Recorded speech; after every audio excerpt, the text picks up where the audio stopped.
ናይሎም ማዕን ታሪኽና ኣብ ካልኣይ ኩናት ዓለም ግዜ እዩ ዝጅምር። ሄንሪክ ዝተባህለ ሓደ ኦስትሪያዊ ካብ ዓለም እቲ መበል ታሽዓይ ዝለዓለ ዝኾነ እምባ ናንጋ ፓርባት ንምድያብ ኢሉ ምስ ሓደ ጉጅለ ጀርመናውያን ይጽምበር። ሄንሪክ ነቲ ክውለድ ዝጽበዮ ዝነበረ ውላዱ ስለ ዘይደልዮ ነታ ጥንሲ ሰበይቱ ገዲፍዋ እዩ ናብ ዝጉዕዞ ዝኸድ ዘሎ። ንሱ ኣብቲ ናይ ምድያብ ዕዮ እናሃለወ ከዓ ሰበይቱ ወዲ ትወልድ። ንሱ ግና ብዛዕባ ስድሮ እናሓሰበ ኣዝዩ ይረባረሽን ኣእምሮኡ እውን ይበታተንን። ሄንሪክ ብዛዕባ ሰበይቱን ብዛዕባ ሓድሽ ዝተወለደ ቆልዓ እናሓሰበ እንከሎ ናይ በረድ ክምር ናብኦም ገጽ ክመጹ ይርኢ። እቲ መራሒ ጉጅለ ድማ ንኹሎም ተመሊሶም ክወርዱ ይእዝዞም። እናተመለሱ እንከለዉ ግን ብሰራዊት ብሪጣንያ ተታሒዞም ናይ ኩናት እሱራት ወይ ምርኮኛታት ይኾኑ። ኣብ መንጎ ብሪጣንያን ጀርመንን ኩናት ስለ ዝተኸፈተ ዝኾነ ኣብ ትሕቲ ግዝኣት ብሪጣንያ ዝነበረ ጸላኢ ተታሒዙ ክእሰር ከም ዝግባእ ይነግርዎም። በዚ ምኽንያት ከዓ ሄንሪክን ብጾቱን ኣብ ህንዲ ይእሰሩ። ሄንሪክ ድማ ብሰራዊት ብሪጣንያ ከም ዝተኣሰረ ዝገልጽ ደብዳቤ ናብ ሰበይቱ ይጽሕፍ። ሰበይቱ ነቲ ዝለኣኸላ ደብዳቤ ኣብ እትህቦ መልሲ ክትፋትሖ ከም ትደሊ ትነግሮ። ምስቲ ደብዳቤ ድማ ናይ ፍትሕ ወረቐት ተተሓሒዙ ይበጽሖ። ሄንሪክ ነቲ ደብዳቤ ምስ አንበቦ ኣዝዩ ጉሂ፣ ልቡ እውን ይስበር። ግን ድማ ኣብ ቤት ማእሰርቲ ስለ ዘሎ ምንም ክገብር ዘይኽእል ኮይኑ ይስምዖ። ድሕሪኡ እቶም ጉጅለ ደየብቲ እምባ ካብቲ ቤት ማእሰርቲ ንምምላጥ ሓደ ፕላን ይውፁ። እቲ መራሒኦም ፒተር ከም ናይ ብሪጣንያ መኮነን ይለብስ። እቶም ካልኦት ድማ ከም ህንዳውያን ተመሲሎም ነቶም ዘብዐኛታት የታልልዎም። ካብቲ ቤት ማእሰርቲ ምስ ወፁ ግን ሄንሪክ ካብቲ ጉጅለ ተፈልዩ ንመይኑ ክኸይድ ይውስን። ናብቲ ቤት ገጹ እናተጓዓዘ እንከሎ ሄንሪክ ኣብ ሰሜናዊ ህንዲ ይበጽሕ። ኣብኡ ኣዝዩ ይጠሚ፣ ይደክም። በቲ ዝበልዖ ዝነበረ ሕማቕ ምግቢ ከዓ ብጣዕሚ ይሰላቾ። ድሕሪ ነዊሕ ጉዕዞ ካብቲ ቤት 68 ኪሎ ሜትር ብቻ ተሪፍዎ እንከሎ ፒተር ንሄንሪክ ይረኽቦ።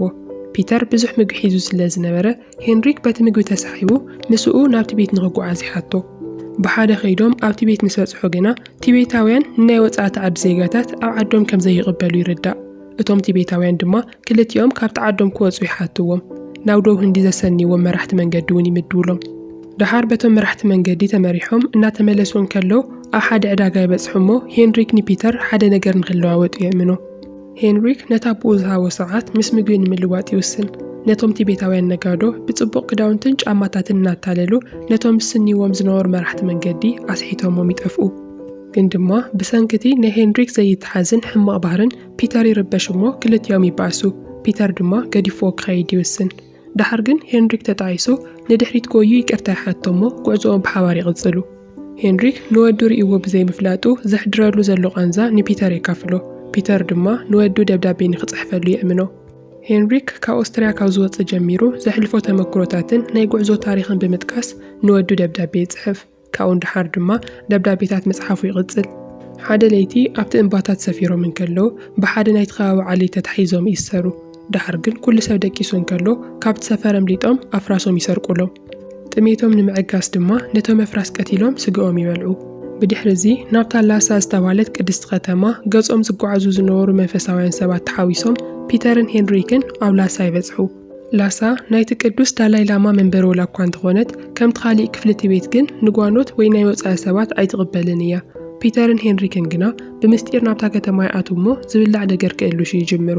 ኣብቲ ሰዓት ሓንቲ ብዕድመ ዝደፍአት ሰበይቲ ነኽላዋ ምግቢ ክትቦም እንከላ ይርእይዋ። ድሓር እታ ሰበይቲ ናብ ውሽጢ ገዛ ክሳብ ተኣቱ ተጸቢዮም ድማ ሽዑ ንሽዑ ናብቲ ናይ ከልቢ ምግቢ ተሃንጢዮም ይወድቁ። እታ ሰበይቲ ገለ ድምፂ ሰሚዓ ክትወፅእ እንከላ ነቲ ዝሓዘቶ በትሪ ጌራ ክትወቕዖም ትጅምር። ግን ድማ ሰብኣያ ነቲ ኩነታት ተቋሪጹ እዞም ክልተ ሰባት ኣዝዮም ጠምዮም ከም ዘለውን ከም ዝደኸሙን ስለ ዝተረድአ ናብ ገዝኡ የእትዎም፣ ምግቢ እውን ይቐርበሎም። ድሕሪኡ እቲ ሰብኣይ ነዞም ክልተ ጓኖት ኣብታ ከተማ ንኽጸንሑ ፍቓድ ንምሕታት ናብ ዳላይ ላማ ይኸይድ። ዳላይ ላማ ኣብቲ ግዘቲ ገና ንእሽተይ ወዲ እዩ ነይሩ። እቲ ሰብኣይ ድማ ነቶም ናይ መንግስቲ ሓለፍቲ ሄንሪክን ፒተርን ናብ ህንዲ እንተተመሊሶም ብብሪጣንያ ዳግማይ ከም ዝእሰሩ ሓለዋ ከም ዘድልዮምን የረድኦም። ኣብቲ ሰዓት ፒተርን ሄንሪክን ኣብቲ ናይ ገዛ ሰብኣይ ተሓፂቦም ይጸርዩ። ድሕሪኡ ከዓ ናዋን ጂክሚ ብዝተባሃለ ሚኒስተር ሓድሽ ክዳውንቲ ክትሰፍየሎም ሓንቲ ሰፋይት ይልእኸሎም። ሄንሪክ ኣብቲ ሰዓት ኣብታ ከተማ ብቸኛ ምዕራባውያን ክዳን ክትሰፍት ትኽእል ሰፋይት ምስ ረኣያ ይማረኽ።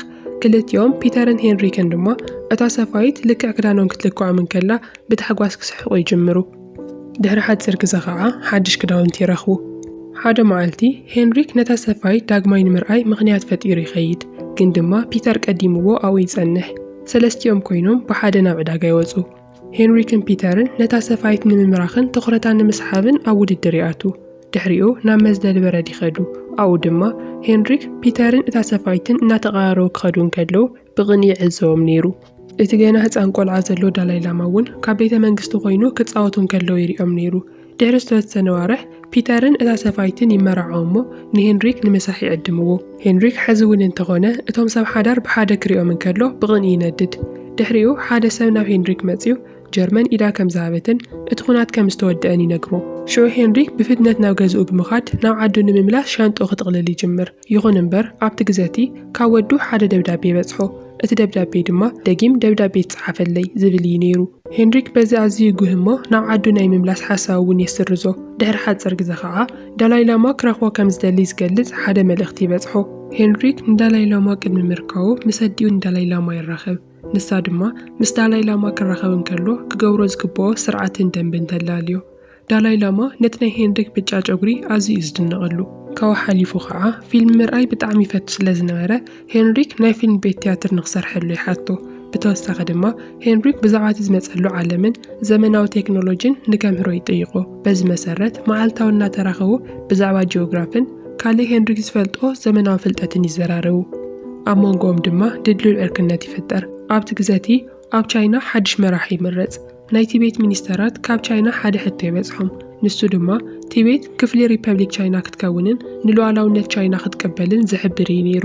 ቲቤት ግን ነዚ ትእዛዝ ኣይተቐበለቶን። ንዝኾነ ናይ ወፃኢ ሓይሊ ከም ዘይትታለልን ሉዓላውነታ ከም ዘይትህብን እያ ትገልጽ።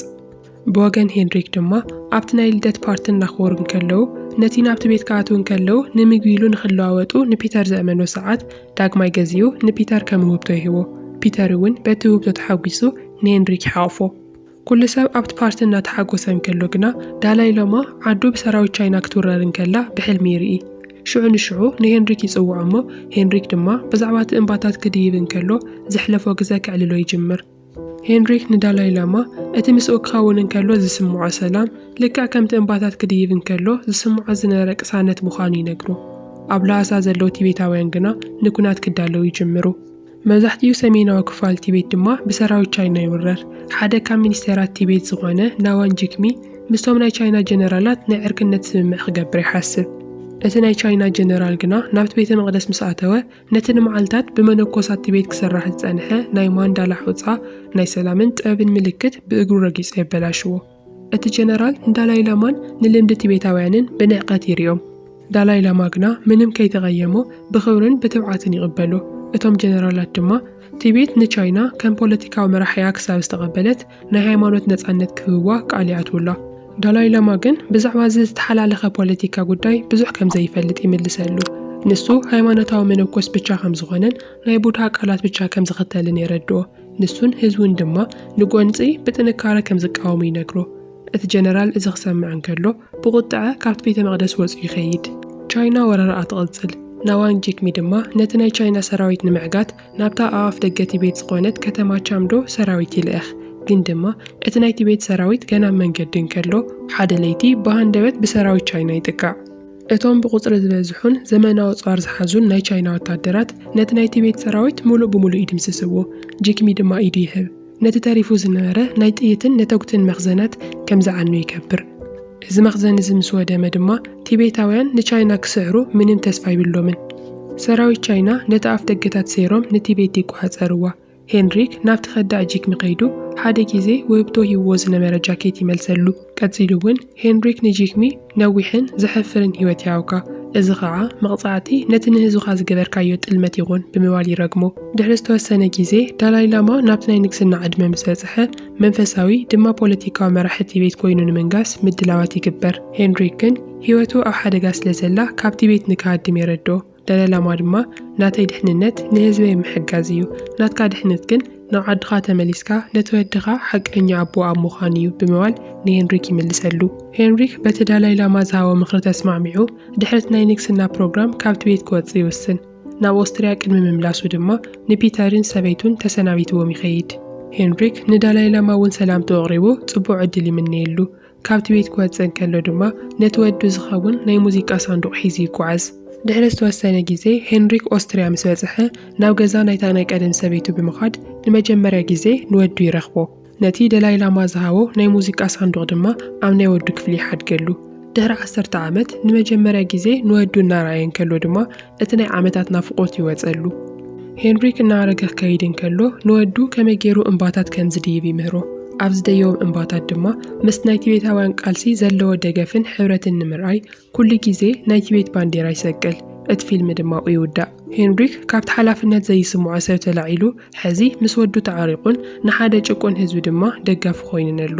ንስኹም ከ ካብ ናይ ሄንሪክ ህይወት እንታይ ተማሂርኩም? ሓሳብኩም ኣብ ኮመንት ተፍልጡና። እዚ ናይ ሎማዓንቲ ቪድዮ እንድሕር ፈቲኹሞ ላይክ ብምግባር ቻናልና እውን ሳብስክራይብ ብምግባር ቤተሰብና ኮኑ። ኣብ ቀጻሊ ቪድዮ ንራኸብ።